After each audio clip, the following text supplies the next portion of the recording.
This video, we've got a disastrous antifreeze leak on this Beetle. We're gonna find out where it is and we're gonna fix it in the parking lot. It's all over the wheel. Still coming out. Take a cover off here and take a look.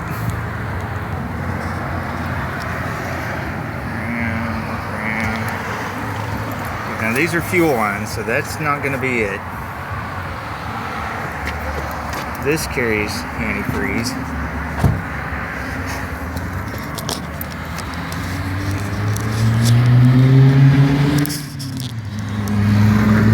It's over here.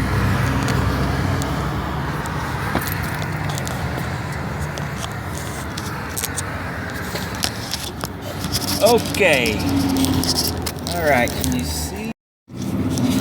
See what I see behind the alternator? Get that out of the way. If you can see that, but the thermostat housing is cracked.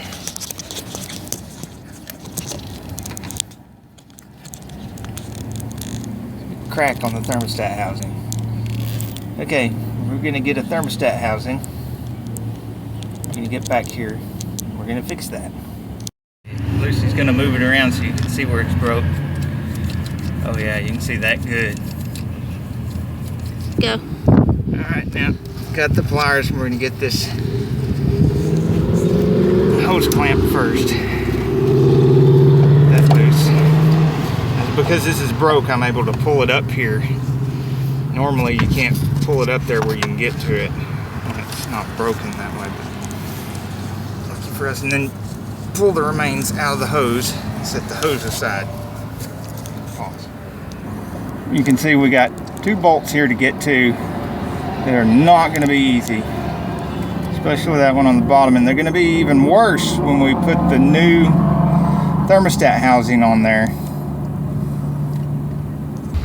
Alright, you can see how difficult it is to get down in here. You can't really see with my hand in here in the way. But I've got a short 10mm socket on a short stubby ratchet getting to that bottom bolt. Okay, we've got one of the bolts so far. There's two in all with a 10mm short socket and the short stubby ratchet.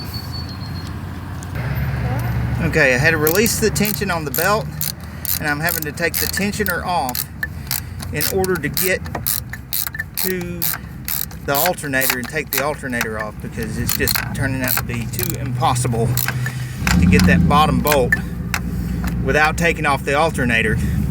And it's going to be even worse getting that bottom bolt once I start putting the new thermostat housing on, because the new thermostat housing is not broken. It doesn't leave as much room. And this is the last of 3 bolts holding the tensioner on. As soon as I get this third bolt out, we'll have a tensioner out of the way and we'll start working on the alternator. Alright, there's the first alternator bolt. And it's about out. And then we'll get the second one here in just a second. Alright, we've got both bolts out of the alternator. Work it forward till you move it over to the side out of the way. Okay, you can see the bolt now, and you can access the bolt. This I'm wiggling over here is the alternator, and it's not completely out of the car, it's not completely unhooked, it's just moved out of the way enough to get to that bottom bolt. And we'll leave this alternator over here out of the way until we get the new thermostat in here and both bolts in it. Alright, there's the broken thermostat housing. There's the new thermostat housing. There's the clamp and the pliers we took it off with. There's the 2 alternator bolts. The top one is the longer one. This is a 13mm socket we used for that. There's the 2 thermostat housing bolts. The 10mm socket we used for that. The stubby ratchet, because you can't get a full-size ratchet in there. And there's 3 13mm head bolts that hold on the tensioner, which we took loose with the 13mm socket. So these are the only tools we've used so far, other than a flathead screwdriver for prying a little bit on the alternator. Let's go back to putting it back together. Okay, you can see some silicone here where somebody was in here before and they had this housing off for whatever reason, and they put the O-ring in there. The O-ring seemed to be in there right, but they had the silicone all over it. Silicone is great for engine oil pans and transmission pans and stuff like that, because transmission has a vent. It doesn't build up any pressure. Any pressure would go out that vent. Engine has a PVC system, which actually pulls a little bit of a vacuum on the crankcase, so it'll never have any pressure on those gaskets either. Silicone doesn't do well against pressure, and the coolant system has a lot of pressure, so don't use silicone sealer in a pressurized coolant system. One last thing about silicone in a coolant system: little bits of that silicone can go through the coolant system and stop up your heater core. You don't want to have to replace a heater core in one of these. This involves tearing the whole dash out. Okay, obviously you can't really see what I'm doing here, but I am tightening those two bolts up, one at a time of course, and there's just no way to get the camera in here and show you while both of my hands are in here doing the work. It's such a small space. Bye. Okay, both bolts are on there, and now there's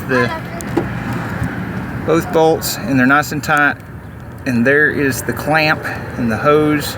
Just slipped it on there with the pair of pliers I showed you. It's not a big deal with the alternator loose. And the alternator just laying right here. And now we got to put the alternator back. Be prepared to do a lot of wiggling back and forth to get these bolts started in this alternator. We just gotta tighten them up in there. Both bolts on the alternator are tight. We still have this bracket and the tensioner that has to go on here. When you're putting this top bolt in the alternator, make sure that right back here, the hole in the bracket lines up with that bolt, because when that bolt comes through, it's a little bit too long to allow the bracket to go on it once it's tight. You'll have to loosen it back up and then line up the bracket if you hadn't already. Alright, then the tensioner's got to go down in here. It's got to go down.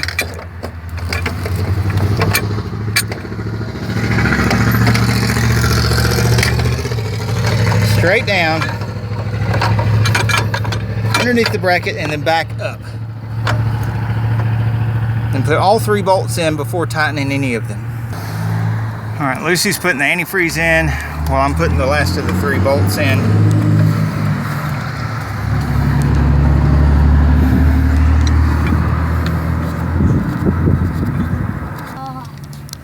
Okay, all three of those are tight. It's time to get the belt on there. Okay, the belt's on. Tensioner's on. The three tensioner bolts are tight. Alternator's on. Both alternator bolts are in and tight. Thermostat housing's on. Both bolts are in and tight. Clamps on. Antifreeze is in. We're ready to start. Go ahead and start.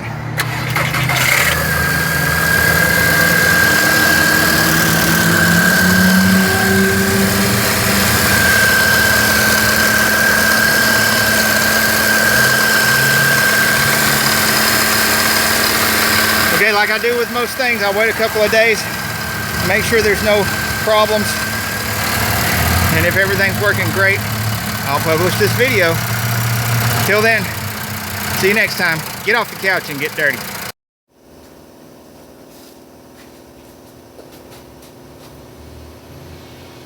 Please remember to like, subscribe, and comment.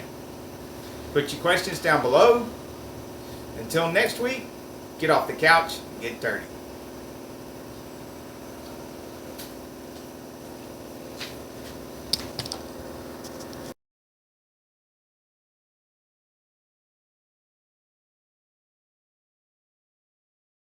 Just as a little bit of extra helpful information, the vehicle I've been working on is a gas burner, 2.0 liter non-turbo. This vehicle we're looking at right now, the thermostat housing, you can't see in there very well on the video, but in real life you can see right down in there. And it's the same two bolts up the same way, but the alternator is not in the way because this is a TDI.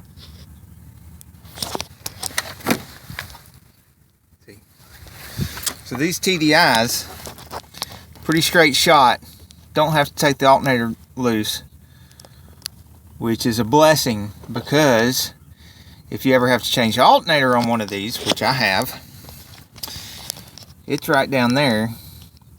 And because of the way the bracket's made, this entire front clip has to come off, and the radiator has to come out, and the air conditioner condenser, and the fans. Everything has to come off to get that alternator out. So I hope you never have to do that. And I hope I never have to do it again. But I probably will. And when I do, I'll make a video for you. The gas burner I was working on is 2004. This TDI is a year 2000. While we're on the subject of thermostat housings, leaks, this is a 2011 Ford. 2 bolts, and it's right at the top. You just take the engine cover off, take the 2 bolts out, and work on that. When working on any coolant, you need to let it cool off first, or you could get hurt really bad. Burnt, bruised, and bleeding. It's part of the job. The 97 Mustang project. You can see the thermostat housings right there. Follow the upper radiator hose. Found all these, you're close to an alternator. You follow the upper radiator hose. You find a thermostat housing, and there's 2 bolts. Some of them are easier to get to, some of them are harder to get to. If you want to see more about the 97 Mustang project, you have to look up those series of videos on our Saneauto page. Point is, a lot of these repair jobs, once you've done a singular repair on a particular vehicle, you'll notice a lot of similarities between all year models and completely different kinds of vehicles. Still be some similarities, but the devil is in the details, as they say. I like to include a little bit of extra information like this for those of you who stay till the end of the videos, and I hope it all helps you. Feel free to put any questions in the comment section below the video, and have a great day. Get off the couch and get dirty.